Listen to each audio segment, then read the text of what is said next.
Dr. Eleanor Vance lived and breathed the late Victorian era. Her office, a meticulously curated shrine to corsets, gaslight, and the stifling social mores of the 1880s, overflowed with ephemera, faded velvet ribbons, sepia-toned photographs of stern-faced families, and first editions of Dickens that smelled perpetually of dust and forgotten dreams. She'd spent 20 years immersed in this world, dissecting its nuances, feeling its pulse. Her obsession was so profound, she often joked she was born in the wrong century. Then, one damp Tuesday, while meticulously cataloging a newly acquired, eerily cold pocket watch at a sprawling estate sale, the air around her shimmered. The scent of coal smoke and horse manure, impossibly vivid, pricked her nostrils. The solid oak desk beneath her hands felt rough, splintered, and the delicate lace of her blouse was replaced by coarse linen. Panic, cold and sharp, seized her. She looked up, not at her familiar, cluttered office, but at a dimly lit, cavernous hall. Cobwebs, thick as shrouds, draped from the ceiling. The air was heavy, stagnant, and carried a faint, decaying sweetness. This was not the London of Sherlock Holmes and opulent drawing rooms she'd so lovingly reconstructed in her mind.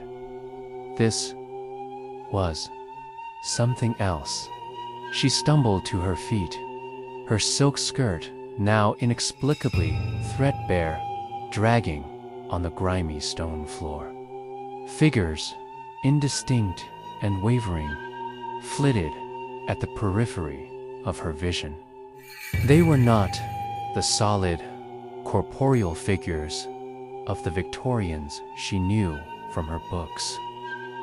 These were wisps, echoes, barely there, yet undeniably present.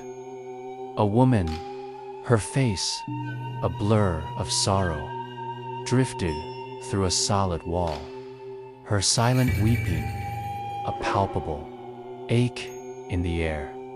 A child, his form translucent, played with a spectral hoop, his laughter a phantom echo. Eleanor's academic mind, usually so precise, struggled to categorize this. It wasn't the bustling, vibrant London she'd studied.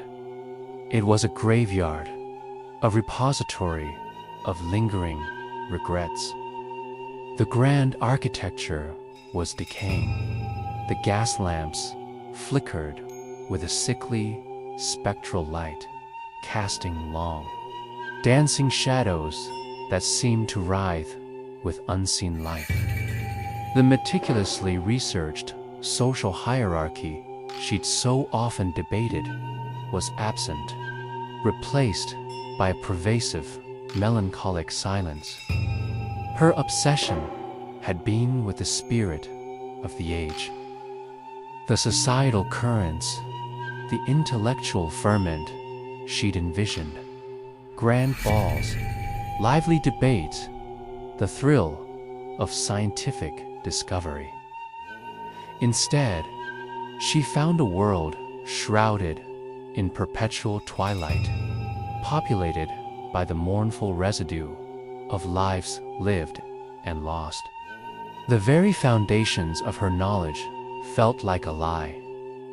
She approached a spectral gentleman, impeccably dressed in a phantom frock coat, who stared out a grimy window. "Excuse me," she began, her voice trembling. "Could you direct me to Piccadilly Circus. The gentleman turned, his eyes vacant, his form momentarily solidifying into a mask of profound despair. He opened his mouth, but no sound emerged, only a chilling sigh that seemed to carry the weight of centuries of sorrow.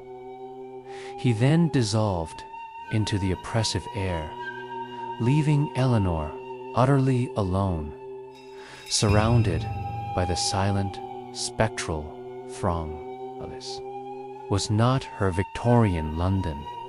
This was a place where the ghosts of the past had consumed the present, where the echoes of life had become its only substance. The grand narratives, the historical figures, the celebrated events, they were all missing, or perhaps they had never been here at all. A profound, crushing disappointment washed over Eleanor. Her entire life's work, her passion, was based on a phantom, a delusion. She was not a historian who had stumbled upon her dream era.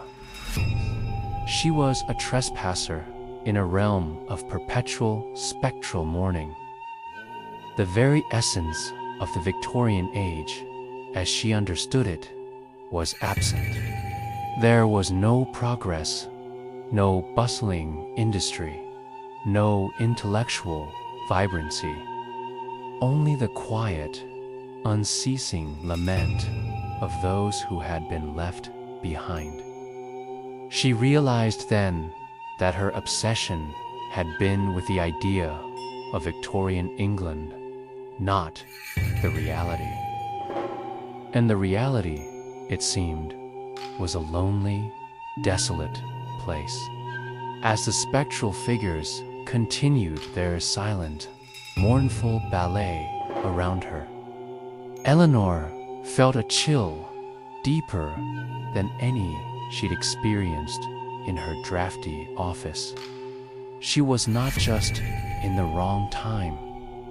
She was in the wrong dimension of time, a dimension where history was not studied, but felt in its most raw, heartbreaking form. The pocket watch, still clutched in her hand, felt impossibly cold, a conduit to this silent, spectral world. She closed her eyes, a single tear tracing a path through the grime on her cheek, wishing with all her heart for the dusty, tangible reality of her own time.